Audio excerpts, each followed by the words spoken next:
மந்திரம். அதாவது மனசை ஸ்திரத்தன்மைக்கு கொண்டு வர்றதுக்கு மந்திரம்னு பேர். நம்முடைய மனம் ஸ்திரத்தன்மையில் இருக்கா?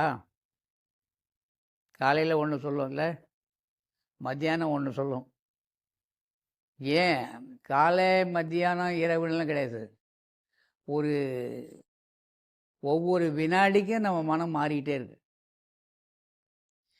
இது வேலையே அதான். ஆக இதை கண்டுபிடிக்கிறது பெரிய விஷயம்.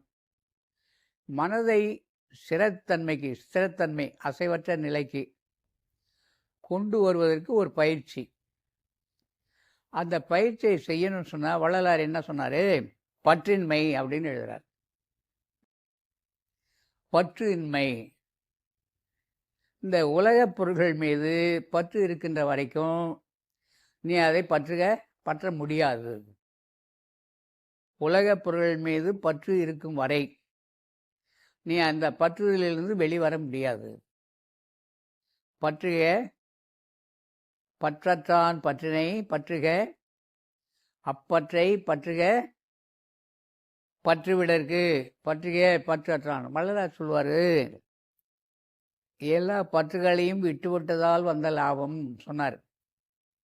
எந்த லாபம்? மரணமில்லாத பெருவாழ்வு, சாகா கல்வி.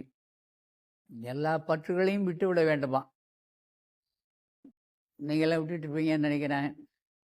நான் எந்த பற்றையும் விடவே இல்லைப்பா. பற்று விட்டவங்க தான் அடைய முடியுமா? நம்ம என்ன பண்ணணும்? பற்று நீங்குவதற்கு என்ன செய்யலாம்? மனம் ஸ்திரத்தன்மைக்கு வருவதற்கு என்ன செய்யலாம்? இப்போ நிறைய வகுப்பெல்லாம் நடந்துட்டு மனம் ஒருநிலைப்படுத்துவது, அதுக்கு என்ன இயமம் வேணாம், நியமம் வேணாம், ஆசனங்கள் வேணாம், பிரணாயாமம் வேணாம், பிரத்யேகாரம் வேணாம், தாரணம் வேணாம், தியானம். நிறைய தியான வகுப்பு இல்லை, உலகெங்கும் தியான வகுப்பு நடந்துக்கிட்டே இருக்கு. இந்த வகுப்பில் போய் கலந்துக்கிறோம்.